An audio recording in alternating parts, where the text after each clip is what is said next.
आज मैं आपके सामने कंपलसरी पेपर 10th अधिगम के लिए आकलन असेसमेंट फॉर लर्निंग का टॉपिक व्याख्यान पर चर्चा लेक्चर कम डिस्कशन पढ़ाने जा रही हूँ, जिसमें सबसे पहले मैं व्याख्यान विधि यानी कि लेक्चर मेथड क्या होता है इसके बारे में बताऊंगी।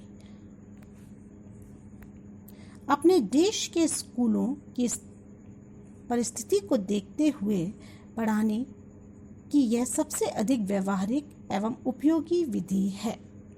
शिक्षण कार्य में व्याख्यान का प्रयोग प्राचीन काल से किया जा रहा है। आधुनिक समय में भी व्याख्यान का महत्व कम नहीं हुआ है।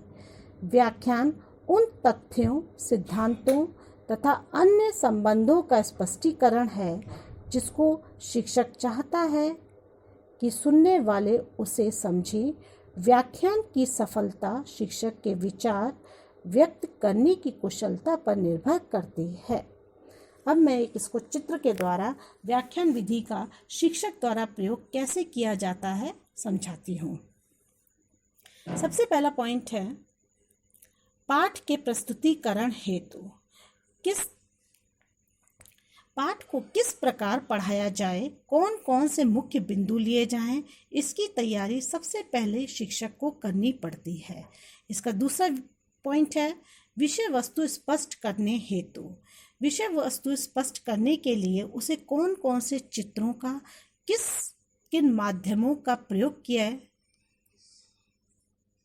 यह शिक्षक को पता होना चाहिए। तीसरा पॉइंट है विषय वस्तु संक्षिप्तीकरण हेतु। मुख्य बिंदुओं पर बल दिया जाना चाहिए। जो भी पढ़ाया जाए वो पाठ से ही रिलेटेड हो, बाहर का कोई भी विषय या विषय वस्तु ना ली जाए उसमें। नेक्स्ट पॉइंट है अतिरिक्त विषय वस्तु प्रस्तुतिकरण हेतु। पाठ के साथ साथ कुछ ऐसे जो पाठ से रिलेटेड विषय वस्तु है वो भी आप उसमें शामिल कर सकते हैं, लेकिन पाठ से रिलेटेड ही होना चाहिए। पाठ के बाहर से कोई भी विषय वस्तु को आप शामिल नहीं किया जाना चाहिए। छात्रों को अध्ययन हेतु प्रेरित करने में छात्रों को प्रयोगों के सहारे कोई भी चीज़ प्रयोगों के सहारे जो है करके दिखाई जाती है तो वह उस चीज़ को सीखने के लिए इच्छुक रहते हैं। अब व्याख्यान विधि के हम कुछ लाभ ले लेते हैं, जिसमें पहला लाभ है शिक्षक विद्यार्थियों को पाठ्य वस्तु सरल एवं सहज ढंग से स्पष्ट करवाते हैं।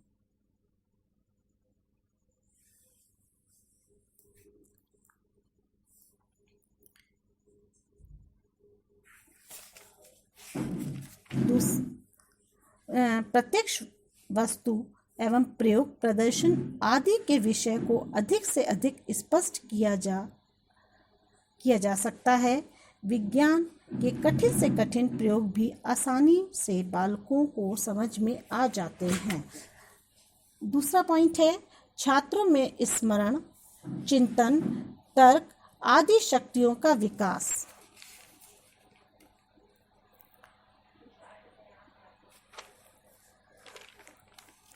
इस विधि में विद्यार्थियों को प्रयोग तथा प्रदर्शन सामग्री को ध्यानपूर्वक देखते रहना पड़ता है, जिससे वे उसके बारे में भली भांति सोचकर किसी परिणाम तक पहुंच सके। अतः उन्हें अपनी निरीक्षण, तर्क शक्ति तथा विचार शक्ति आदि मानसिक शक्तियों को विकसित करने का पर्याप्त अवसर मिल जाता है। तीसरा पॉइंट है व्याख्यान प्रयोग में शिक्षक छात्रों को पाठ से संबंधित अधिक विस्तृत ज्ञान प्रदान कर सकता है, उसके ज्ञान भंडार में वृद्धि कर सकता है। इसके बाद नेक्स्ट पॉइंट है व्याख्यान विधि के द्वारा अध्यापक अनुशासन बनाने में सहायक होता है।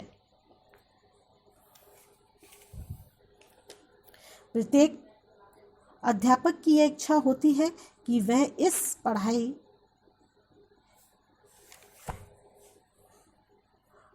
को ऐसा पढ़ाए जिससे वह छात्रों को अधिक से अधिक समझ में आ जाए।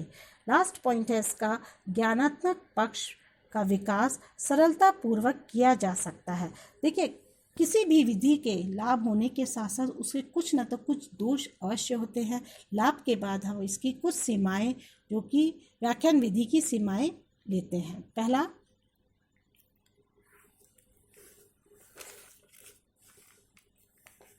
व्याख्यान विधि में कक्षा में अध्यापक ही सक्रिय रहता है, छात्र निष्क्रिय हो जाते हैं।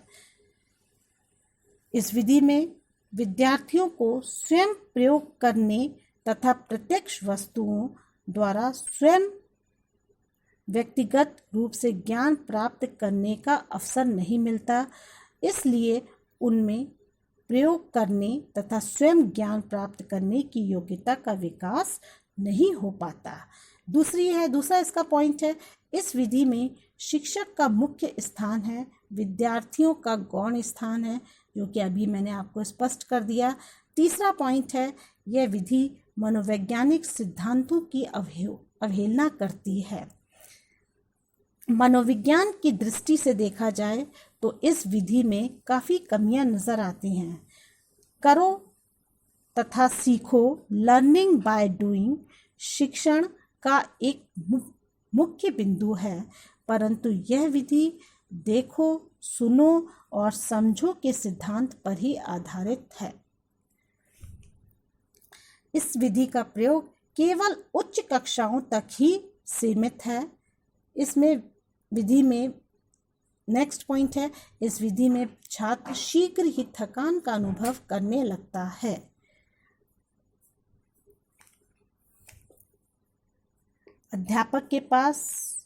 क्योंकि अध्यापक के पास प्रदर्शन की तैयारी के लिए समय व सामग्री का अभाव होता है। नेक्स्ट पॉइंट है, व्याख्यान विधि द्वारा केवल बालक के ज्ञानात्मक पक्ष का ही विकास किया जा सकता है, भावात्मक तथा क्रियात्मक पक्ष का विकास नहीं हो पाता है। इसके बाद व्याख्यान केवल सूचनाएं प्रदान करने का ही एक साधन है। और इसका लास्ट पॉइंट है, व्याख्यान विधि में से बालक अध्यापक पर निर्भर रहते हैं एवं समस्या का समाधान नहीं खोजते हैं। लाभ के साथ साथ इस विधि में कमियां भी थी। अब कमियों को दूर करने के लिए हम इसमें कुछ सावधानियां का ध्यान रखें तो इस विधि की कुछ कमियां कुछ हद तक कम हो सकती हैं। व्याख्यान विधि की सावधानियां। पहली सावधानी है, व्याख्यान से पूर्व विषय वस्तु को सुनियोजित कर लेना चाहिए। दूसरा है, व्याख्यान के बीच में अन्य प्रविधि जैसे प्रश्न, उदाहरण, प्रदर्शन का प्रयोग कर रोचक बनाया जा सकता है। तीसरा पॉइंट है, व्याख्यान के समय अध्यापक की वाणी विषय वस्तु के अनुसार तीव्र एवं मंद होनी चाहिए। नेक्स्ट पॉइंट है, व्याख्यान का आरंभ रोचक एवं प्रभावी रूप से होना चाहिए। लास्ट पॉइंट है, व्याख्यान के समय शिक्षक को भाषा शैली छात्रों के स्तर के अनुसार प्रयोग करनी चाहिए। अब इसके बाद हम नेक्स्ट टॉपिक जो कि सामूहिक वार्तालाप है वह लेते हैं। सामूहिक वार्तालाप, ग्रुप डिस्कशन, जो आज के युग की बहुत महत्वपूर्ण कड़ी है। सामूहिक वार्तालाप किसी शैक्षिक समस्या तथा पाठ्यक्रम संबंधी विषय पर आयोजित किया जाता है। यह एक प्रजातांत्रिक विधि है। इसमें छात्र अधिक सक्रिय रहते हैं तथा उन्हें समूह में वार्तालाप के अवसर प्रदान किए जाते हैं। शिक्षक अधिगम हेतु केवल पथ प्रदर्शक का कार्य करता है। सामूहिक परिचर्चा के अंतर्गत अध्यापक छात्रों के साथ किसी विषय पर आपसी चर्चा करते हैं। वे छात्रों को अपने विचार व्यक्त करने के लिए अवसर देते हैं। इससे छात्र अपने बौद्धिक कौशल या सृजनात्मक क्षमता के आधार पर विचार प्रस्तुत करते हैं तथा अध्यापक द्वारा उन्हें प्रदर्शक मिलता है।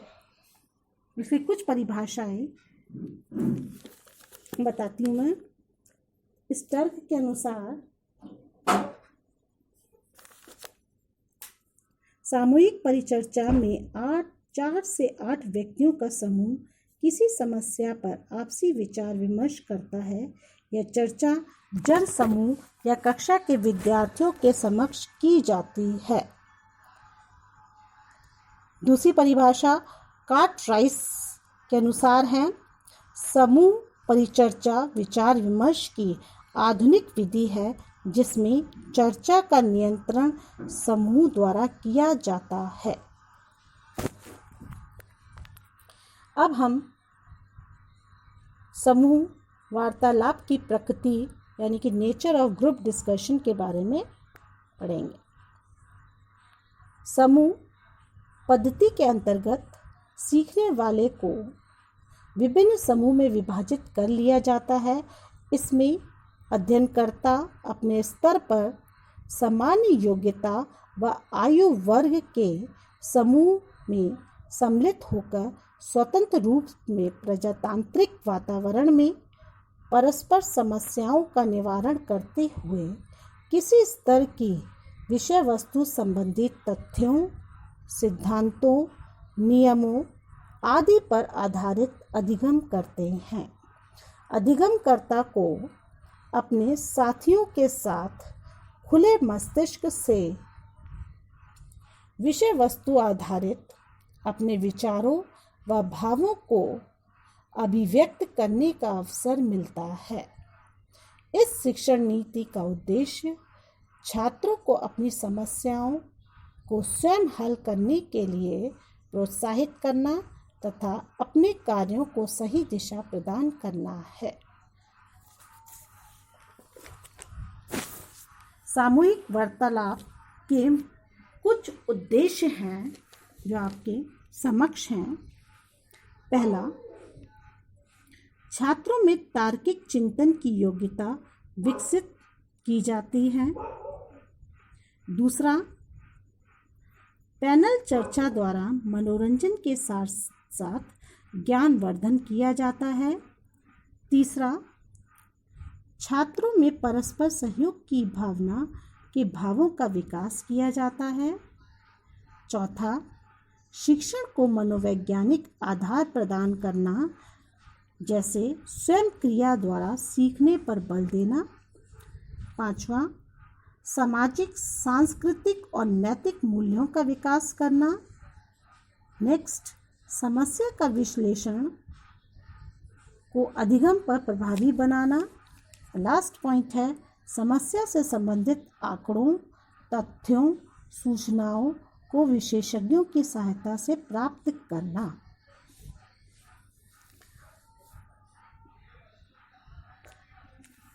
अब सामूहिक वार्तालाप के सुझाव यानी कि सजेशंस ऑफ ग्रुप डिस्कशन। पहला, सामूहिक वार्तालाप के अंतर्गत सभी छात्रों को बोलने का अवसर दिया जाना चाहिए। दूसरा पॉइंट है, कम बोलने वाले छात्रों को प्रेरित करना चाहिए कि वो भी अधिक से अधिक बोलें। नेक्स्ट पॉइंट है, सामूहिक वार्तालाप में भाग लेने वाले छात्रों के लिए अंक भी निर्धारित किए जा सकते हैं। नेक्स्ट पॉइंट है, आलोचनाओं को अवसर प्रदान किया जाना चाहिए। लास्ट है, यदि आलोचनाएं रचनात्मक तथा सार्थक हों। हर विधि के कुछ गुण अवश्य होते हैं, जिसमें पहला है इसमें मेरिट्स ऑफ पैनल डिस्कशन। पहला है, समस्या को विभिन्न दृष्टिकोण से समझने का अवसर मिलता है। दूसरा, यह सृजनात्मक चिंतन के विकास की एक सर्वश्रेष्ठ विधि है। तीसरा, इसमें आत्मविश्वास के साथ अपने विचारों की अभिव्यक्ति करने की योग्यता आती है। नेक्स्ट, उच्च स्तर पर कम समय में अधिकाधिक ज्ञान प्रदान करने की यह उत्तम विधि है। नेक्स्ट, परस्पर विचार विमर्श से सहयोग की भावना का विकास होता है। और लास्ट पॉइंट है, इससे छात्रों में समाधान की योग्यता विकसित होती है। इसके साथ ही आज का मैं यह लेक्चर ख़त्म करती हूँ। कल फिर मिलेंगे।